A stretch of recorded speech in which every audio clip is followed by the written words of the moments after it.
Hello बंधु बान्धवीসকল মোৰ চেনেলৰ অন্য এক ভিডিঅ'লৈ আপোনালোকক বহুত বহুত স্বাগতম।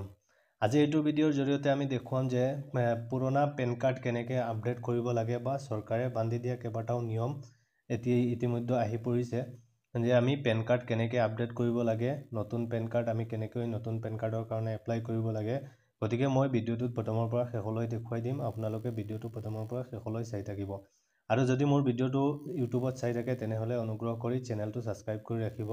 অনাগত দিনত এনেকুৱা ধৰণৰ ইনফৰমেটিভ ভিডিঅ'বোৰ পাই থাকিব আৰু কাষত থকা বেল আইকনটো দবাই দিব, তেনেহ'লে ভিডিঅ' আপলোড দিয়াৰ লগে লগে আপোনালোকে পোনপ্ৰথমে চাব পাৰিব। আহক আমি বেছি দেৰি নকৰাকৈ ভিডিঅ'টো আৰম্ভ কৰোঁ।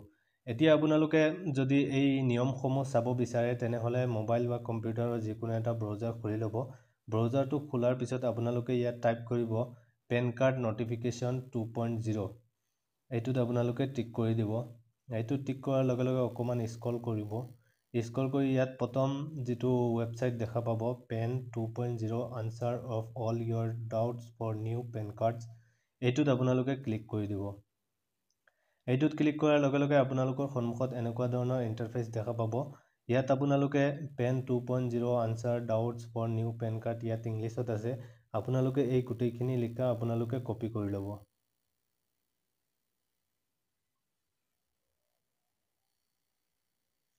এই গোটেইখিনি কপি কৰাৰ পিছত আপোনালোকে এইটো কাষত দেখা পাব 3 ডট, এই 3 ডটত ক্লিক কৰিব। ক্লিক কৰি অকণমান স্ক্ৰল কৰিব, ইয়াত দেখা পাব ট্ৰেন্সলেট, এই ট্ৰেন্সলেটত ক্লিক কৰি দিব। এইটো ইংলিছৰ পৰা অসমীয়াত হৈ যাব, তেতিয়াহ'লে আপোনালোকে বুজাত অকণমান সহজ হ'ব। অকণমান পেজটো লোডিং লৈ আছে, অকণমান ৱেইট কৰক।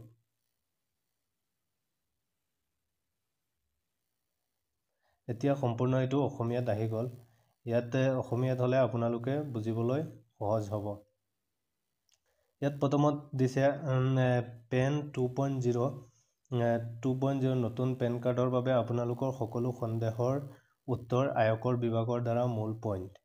ইয়াত দিছে প্ৰথমত পেন 2.0 প্ৰকল্পটো কৰদাতাসকলৰ বাবে গেম চেঞ্জাৰ। পেন কাৰ্ড লাভ আৰু পৰিচালনাৰ বাবে উন্নত ডিজিটেল সমাধান আগবঢ়াইছে। আয়কৰ বিভাগে ঘোষণা কৰা এই পদক্ষেপ উন্নত তথ্য প্ৰৱেশৰ বাবে গতিশীল।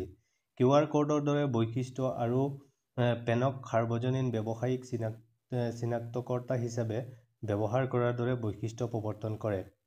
এইটো আয়কৰ বিভাগৰ পৰা এটা নটিফিকেশ্যন জাৰি হৈছে। এই নটিফিকেশ্যনটো জাৰি হৈছে, ইয়াত আপোনালোকে দেখা পাব 27 নৱেম্বৰ 2024। ইয়াৰ পিছত অকণমান স্ক্ৰল কৰিব।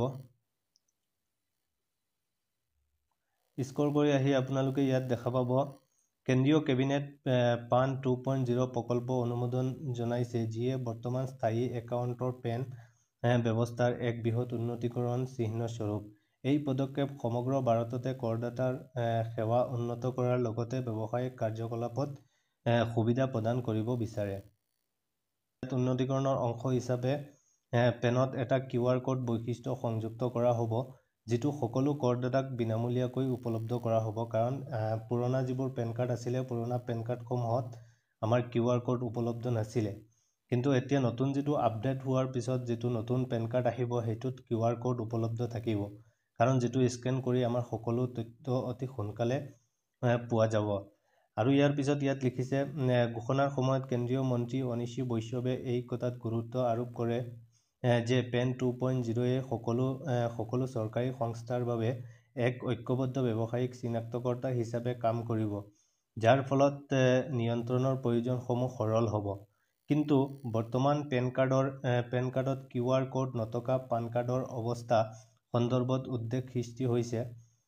ৰোল আউট আগবাঢ়ি যোৱাৰ লগে লগে এনে পেনসমূহ বৈধ থাকিব নে আপডেটৰ প্ৰয়োজন হ'ব, সেই সম্পৰ্কে স্পষ্টীকৰণৰ বাবে অপেক্ষা কৰা হৈছে।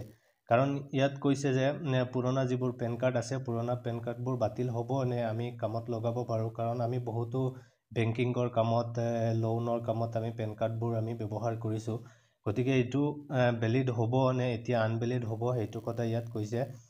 এই উন্নতীকৃত ব্যৱস্থাৰ লক্ষ্য হৈছে দক্ষতা বৃদ্ধি কৰা আৰু ডিজিটেল শাসন আৰু সুসংস্কৃত ব্যৱসায়িক প্ৰক্ৰিয়াৰ বাবে চৰকাৰৰ বহল দৃষ্টিভংগীৰ সৈতে মিল আছে। ইয়াৰ পিছত আপোনালোকে অকণমান স্ক্ৰল কৰি তলত আহি দেখা পাব পেন 2.0 কি। ইয়াত লিখি দিছে 2024 চনৰ 25 নৱেম্বৰ চৰকাৰী প্ৰেছ বিজ্ঞপ্তিত পেন 2.0 প্ৰকল্পক ই-গভৰ্নেন্স এক উল্লেখযোগ্য পদক্ষেপ হিচাপে ৰূপৰেখা দাঙি ধৰা হৈছে। এই প্ৰকল্পটোৱে পেন স্থায়ী একাউণ্ট নম্বৰ আৰু টেন কৰ কৰ্তন আৰু সংগ্ৰহ একাউণ্ট নম্বৰ সেৱাত প্ৰযুক্তি চালিত উন্নতিৰ জৰিয়তে কৰদাতাৰ পঞ্জীয়ন প্ৰক্ৰিয়াসমূহ পুনৰ অভিযন্তা কৰাৰ গুৰুত্ব আৰোপ কৰে। ইয়াৰ লক্ষ্য হৈছে কৰদাতাসকলক বৰ্ধিত ডিজিটেল অভিজ্ঞতা প্ৰদান কৰা। কাৰণ এতিয়া ডিজিটেলত এইটো যেতিয়া হেৰি কৰিব, যেতিয়া একলগ কৰিব, তেতিয়াহ'লে পেন কাৰ্ডটো আমাৰ এতিয়া QR কোডত ৰূপান্তৰ হ'ব। আৰু ইয়াৰ পিছত তলত দিছে পেন 2.0 এটা উন্নীত পৰিষ্কাৰ প্ৰৱৰ্তন কৰে, যিয়ে উন্নত পেন বৈধকৰণ ব্যৱস্থাসমূহৰ অন্তৰ্ভুক্ত কৰি মূল আৰু আনুষংগিক পেন আৰু টেন সেৱাসমূহ একত্ৰিত কৰে। প্ৰকল্পটোৰ এটা মূল বৈশিষ্ট্য হৈছে নিৰ্দিষ্ট চৰকাৰী ডিজিটেল ব্যৱস্থাসমূহত পেনক সাৰ্বজনীন চিনাক্তকৰ্তা হিচাপে ব্যৱহাৰ কৰা, ব্যৱসায় আৰু ব্যক্তিৰ বাবে একেদৰেই পাৰস্পৰিক ক্ৰিয়াকলাপ সুসংশ্লিষ্ট কৰা। আৰু ইয়াৰ পিছত আপোনালোকে অকণমান স্ক্ৰল কৰিব, স্ক্ৰল কৰি তলত আহি আপোনালোকে ইয়াত দেখা পাব what will happen to change the current PAN card without QR। কাৰণ QR কোড থাকিলে কি হ'ব, ইয়াত QR কোড অবিহনে বৰ্তমান পেন কাৰ্ডৰ কি হ'ব এইটো ইয়াত দিছে। পেন কাৰ্ডত QR কোড অন্তৰ্ভুক্ত কৰাটো কোনো এক নতুন বৈশিষ্ট্য নহয়। 2017-18 চনৰ পৰাই ই চলি আহিছে। এই কাৰ্যক্ষমতা পেন 2.0 পদক্ষেপৰ অধীনত ব্যাহত থাকিব। গতিশীল QR কোডৰ দৰে উন্নতিৰ সৈতে ডাইনামিক QR কোড পেন ডাটাবেছত উপলব্ধ আটাইতকৈ শেহতীয়া তথ্য প্ৰদৰ্শন কৰিব। কাৰণ QR কোড থকাটো এটা ভাল, আমি যেতিয়া স্কেন কৰোঁ তেতিয়াহ'লে আমাৰ সকলো তথ্য অতি কম সময়ৰ ভিতৰতে পোৱা যায়।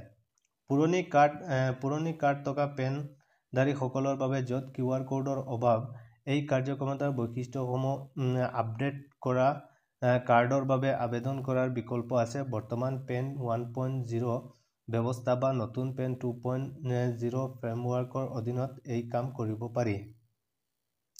গতিকে এইটো আপোনালোকে এতিয়া বুজি পাইছে, কাৰণ এতিয়া পেন কাৰ্ডটো আমাৰ 2.0ত আমি এতিয়া এইটো আপডেট কৰিব লাগিব।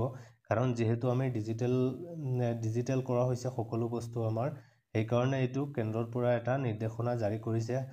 আৰু যেতিয়া এইটো মানে সম্পূৰ্ণকৈ আপডেট হ'ব, আপডেট প্ৰক্ৰিয়া এতিয়ালৈকে আৰম্ভ হোৱা নাই। যেতিয়া সম্পূৰ্ণৰূপে আপডেট হ'ব, মই আৰু এটা ভিডিঅ' বনাই আপোনালোকক দেখুৱাই দিম কেনেকৈ পেন কাৰ্ড আপডেট কৰিব লাগে। গতিকে আশা কৰোঁ ভিডিঅ'টো আপোনালোকৰ বন্ধু বান্ধৱীসকলক শ্বেয়াৰ কৰি দিব, সিহঁতেও তেনেকৈ দেখিব পাৰিব নিজৰ